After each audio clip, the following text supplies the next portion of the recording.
आज का टॉपिक है कॉजेटिव वर्ब। कॉजेटिव वर्ब वैसे तो 5 तरह का होता है, लेकिन हम यहाँ 3 ही कॉजेटिव वर्ब को मेंशन करेंगे। पहला है हैव, दूसरा है गेट और तीसरा है मेक। जब हम किसी दूसरे व्यक्ति से कोई काम कराते हैं तो इस दशा में हम कॉजेटिव वर्ब का प्रयोग करते हैं।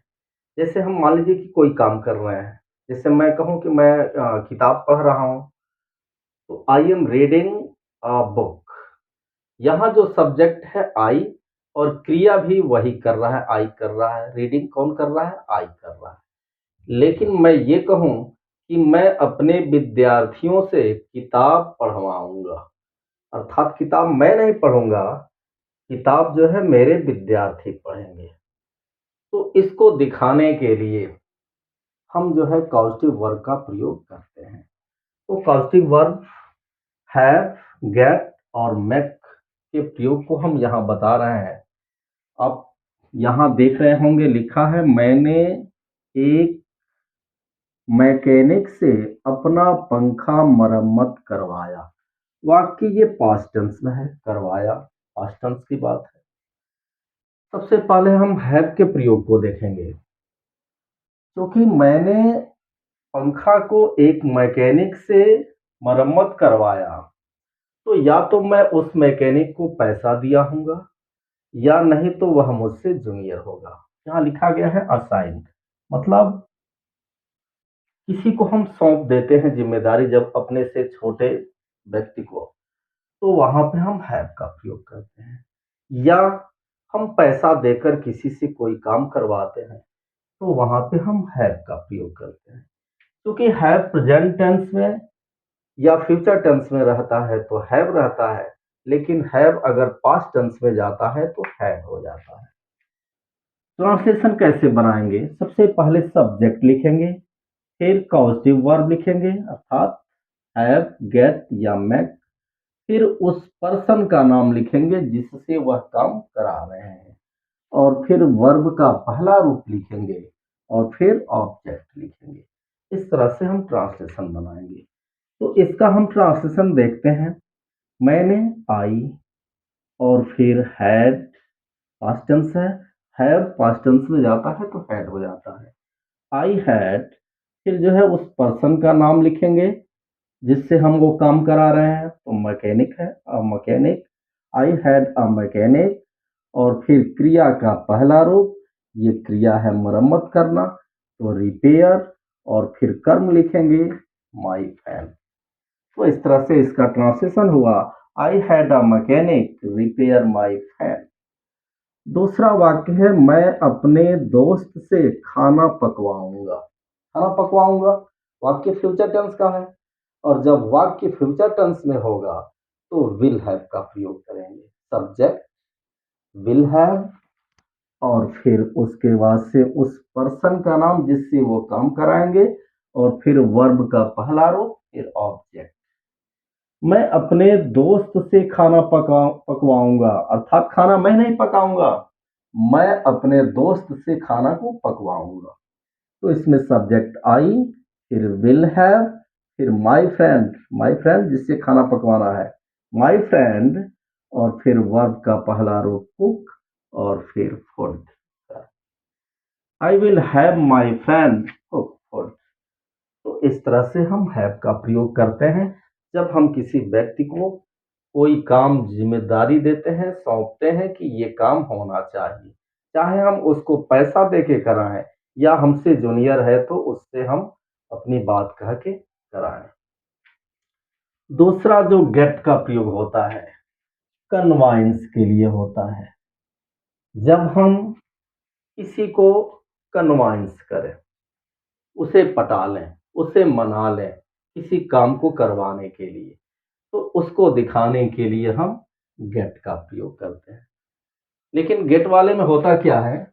गेट वाले में ये जो वर्ब है, इस वर्ब से पहले टू का प्रयोग करते हैं।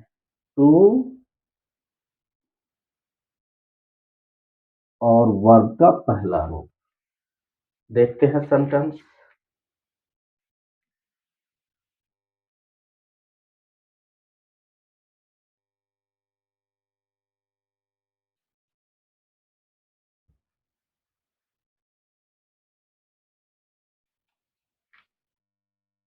मैं राज से यह काम करवा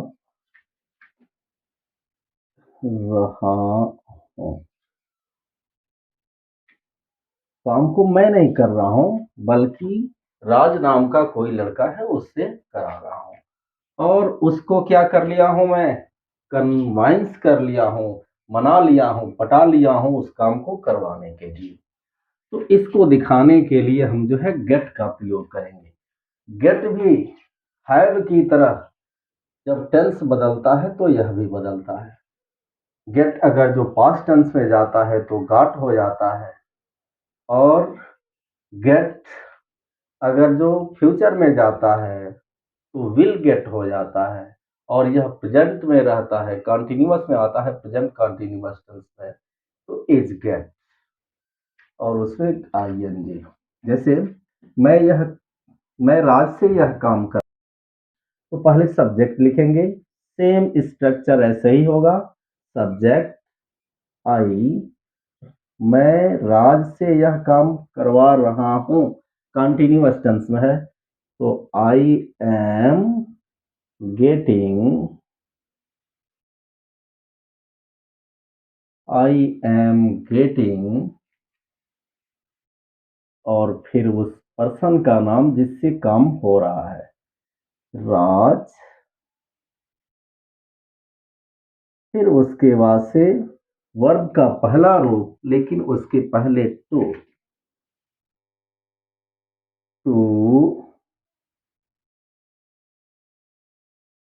डू दिस वर्क।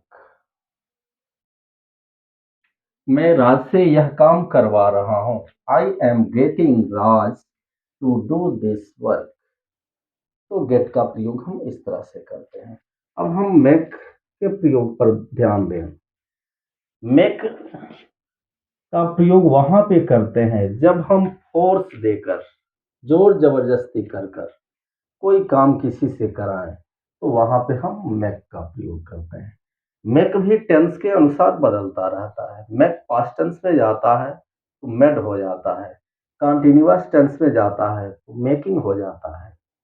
अगर इसको हम, इस सेंटेंस को मैं राज से यह काम करवा रहा हूं, इसको दिखाने के लिए अगर जो ये दिखाया जाए कि इसमें फोर्स किया गया है कि राज वह काम कर रहा है, तो हम ट्रांसलेशन ऐसे बना सकते हैं मेक का प्रयोग करके, ऐसे I am making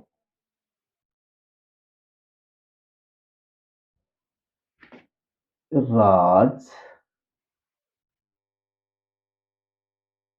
do this work.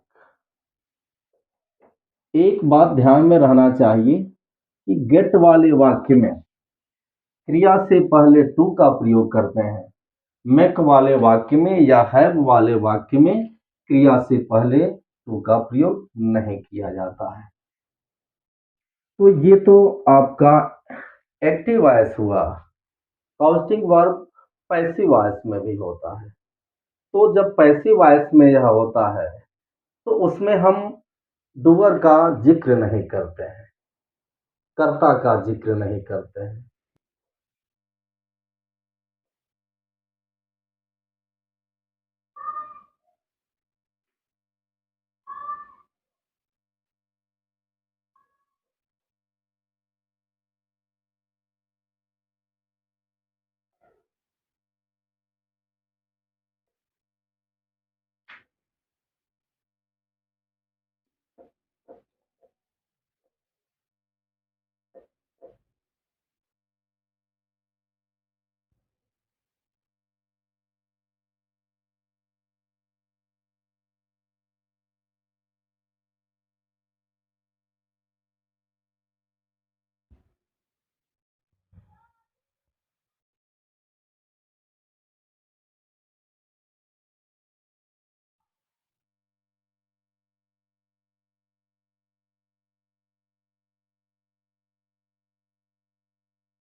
In sentence को आप ध्यान से देखिए।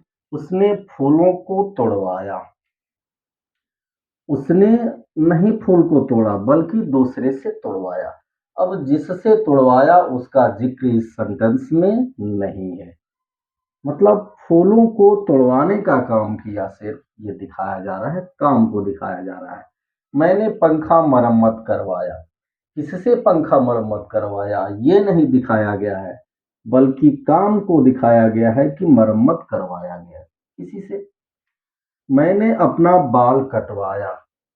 इस वाक्य में ये नहीं दिखाया जा रहा है कि बाल किससे कटवाया, ये दिखाया जा रहा है कि काम हुआ है बाल कटने का। तो जब काम को दिखाया जाए और उस काम के करने वाले को ना दिखाया जाए, तो ये समझना चाहिए कि वह वाक्य पैसिव वॉइस का है। और पैसिव वॉइस में आप जानते हैं कि वर्ब तीसरे रूप में होता है।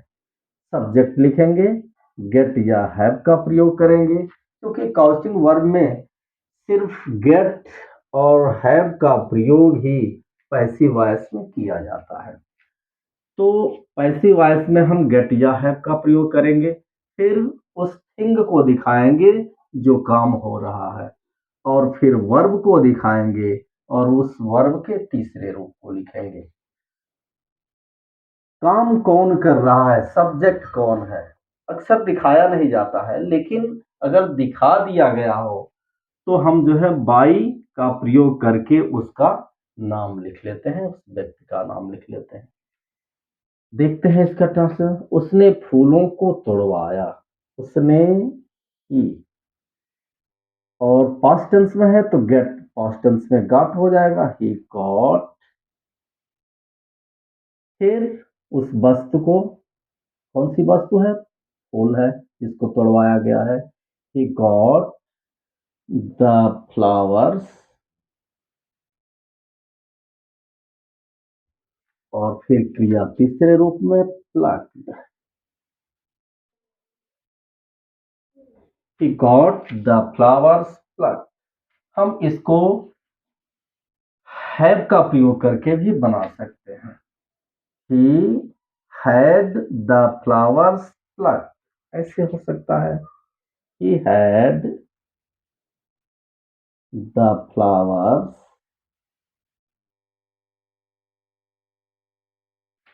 plucked।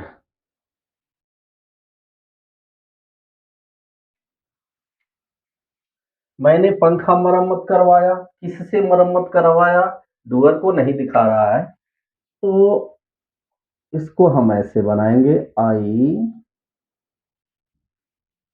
गॉट, पास्ट टेंस में है, आई गॉट, फिर उस थिंग का नाम द फैन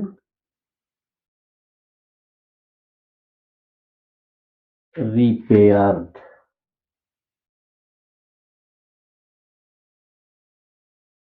मैंने अपना बाल कटवाया। पास्ट टेंस में ये भी है, I got my hair cut. क्योंकि कट का तीनों रूप एक ही होता है, कट कट कट, तो ये तीसरा रूप ही है, I got my hair cut. इसको हम ऐसे भी लिख सकते हैं, I had my hair cut. अब किससे कटवाया ये नहीं दिखाया गया है, लेकिन अगर जो दिखा दिया जाए कि